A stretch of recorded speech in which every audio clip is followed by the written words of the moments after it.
The Chief Supreme Court Justice of Kentucky is surveying judges across the state to see if he should recommend opening up child protection courts. Kentucky's one of 21 states that still close child protection proceedings, but there's a growing movement here to open them up after the Inspector General of Kentucky, in this report, documented widespread abuses within the child protection system. Tonight, we continue our 3-year-long investigation of Kentucky CPS.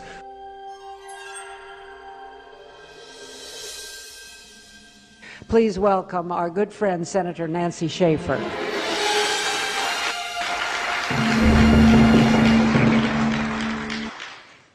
Thank you, dear Phyllis, and thank you to all of you. I have served in the Georgia State Senate for 4 years. One of my greatest pleasures, other than my sonogram bill, was getting the resolution passed to stop the North American Union.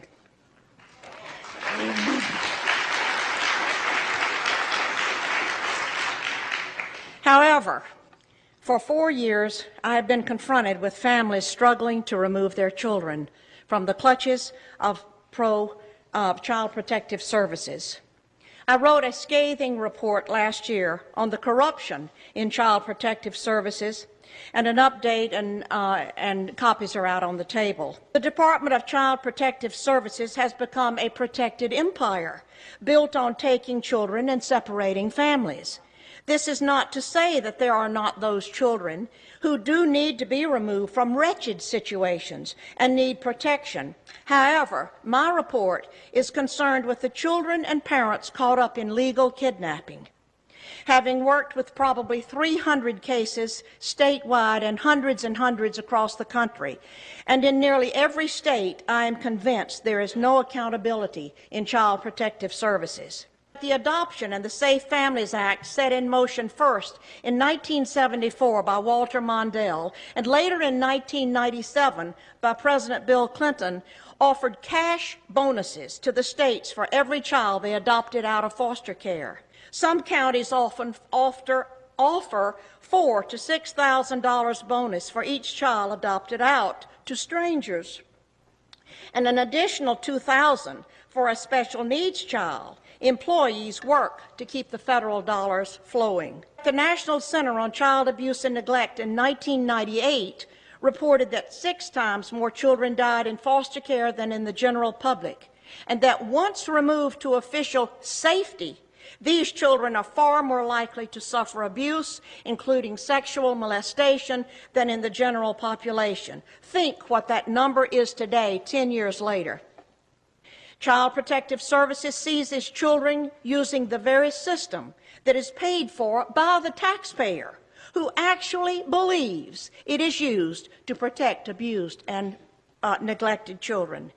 The bureaucracy of workers benefit financially by a system that converts children into cash while destroying their families and their lives. And it's all driven by money. All of the taking of the children that is going on right now. Is Child Protective Services just an official government kidnapping ring? Basically, yes. CPS is the agency that's charged with protecting children. Its investigators and caseworkers make decisions that impact the lives of thousands of Texas families. So who are the people making these life-changing decisions? CBS 42 investigative reporter Nancy Wilson looked into the backgrounds of child welfare workers. What she found may surprise you. Assault, burglary, DWI, theft, domestic violence, indecent exposure, prostitution, possession of cocaine and marijuana, and selling alcohol to minors. What do all of these crimes have in common? They are just some of the crimes committed by people who work for the Texas Department of Family and Protective Services. That's right, the agency in charge of protecting Texas children. We found more than 370 employees have a criminal background. Some have direct contact with foster kids. David Mendoza pled guilty to assault with bodily injury to a family member and violating a protective order. He's a CPS supervisor in El Paso. Richard Landon was arrested for indecent exposure in 1997, and in 1994 he was arrested for prostitution after soliciting an undercover cop. He also works for the Texas Department of Family and Protective Services. The removal of more than 400 children from the FLDS ranch in West Texas has put Child Protective Services under the microscope. That case has led others to wonder if they could do that to FLDS children. Can CPS do that to my children? CBS 42 investigative reporter Nancy Wilson shows us one family who says the same thing happened to them, and 8 years later, they're still trying to clear their names. And you take 13 kids. Gates was shocked to find CPS workers in his home uninvited. That opened my eyes to a whole new way of government. Especially when CPS refused to leave. In my being naive, I really kind of fell back on this Fourth Amendment thing. You know, you're kind of raised that you had protection in the home. Gates said it didn't matter. At the end of that day, 6 deputies and 5 CPS officials came into our house and removed all 13 children in emergency taking. One by one, all 13 of the Gates children were removed from their homes, loaded into a paddy wagon, and taken to foster homes. That's wrong. It was done without a court order under what's called an emergency removal. The law allows it only when there's a danger to the physical health and safety of a child and the need for removal is necessary. What was the danger? The reason they later on said in court is, well, we felt Mr. Gates was uncooperative. And his uncooperativeness with us put the children at risk. First thing Monday morning, the Gates were in court. The judge ordered CPS to return the children immediately, but to be safe, the judge ordered an independent evaluation. Psychologist Jay Bevan conducted the home study. He wrote a glowing report, concluding with, "I've never said this about anyone I've ever evaluated. I admire the Gates. I would not hesitate to place my own children in their care." According to court records, CPS's response was both the department and CASA have found Dr. Bevan's report disappointing. You would think they'd be saying, you know what, this is great. We don't need to be involved here. Let us go on to somewhere else where there is some real issues. But instead, they say, well, we're disappointed. And they have just continued to dig in their heels. Even though the court dismissed the case against the Gates, CPS continues to classify them as child abusers in the state central registry. They said, well, we felt that you emotionally abused this one child, and since all the kids saw that, that's 13 counts of abuse on those children. And because your wife didn't stop it, that's 13 counts of emotional abuse from her. The Gates were never charged with any crime. They are guilty based solely on the opinion of CPS. They say such a system is unconstitutional. They spent the last 8 years and $175,000 trying to get their names removed from the registry. And like them, a number of parents have appealed. They've increased 265% in the past 2 years. Now, it can be a lengthy and sometimes expensive process, but the Gates say it's worth it to clear their name. So I took him out of that school and I put him in another school. Everything was fine for a while until they got the records from the other school. Then the same thing happened. They started calling me at work saying, Vincent won't sit still, you need to come in and have a meeting. And again, I went to the meeting and they said, you have to put your son on Ritalin or we'll put him in a special school. I took him out of that school and put him in another school, Sunnyvale. And that is where they called CPS, Child Protective Services, and when I was at work, they took my son out of daycare and they put him in an institution. When I got home from work, there was a card on my door from a police officer, and it said, please call me regarding your son. The Division of Family Services was originally set up to protect children, but I don't see that happening anymore. They're used as a way for people to report one another, for children to even report their parents. Instead of helping children, I see them going into homes, pulling these kids out of homes so that they can put them on drugs.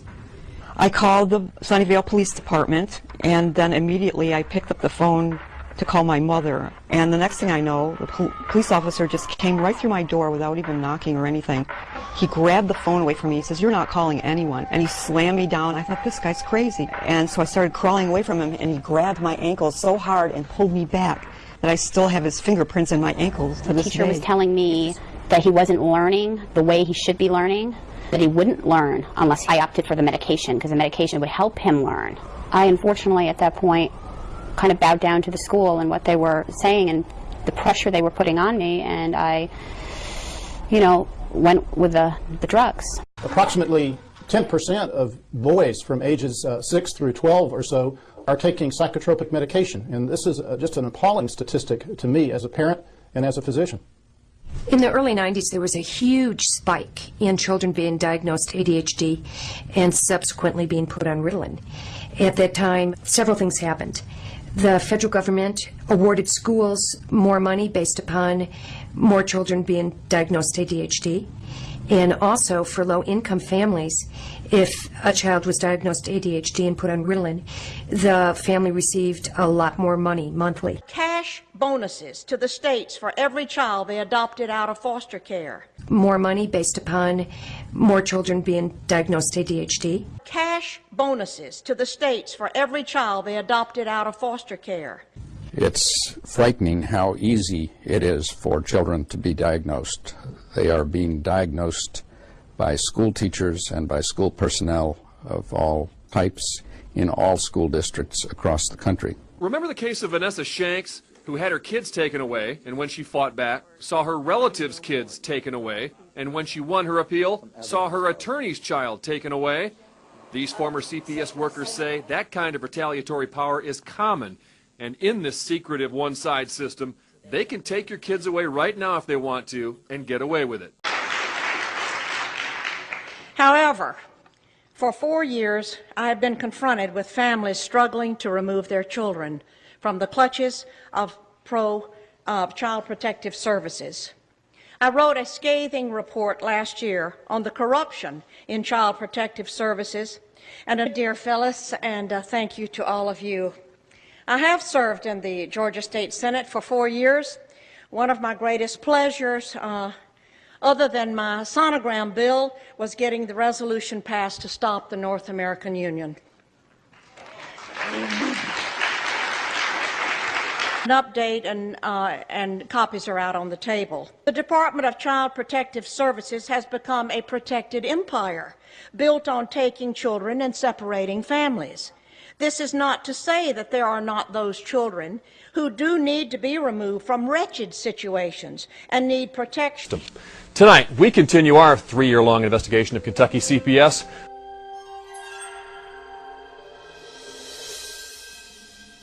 Please welcome our good friend, Senator Nancy Schaefer.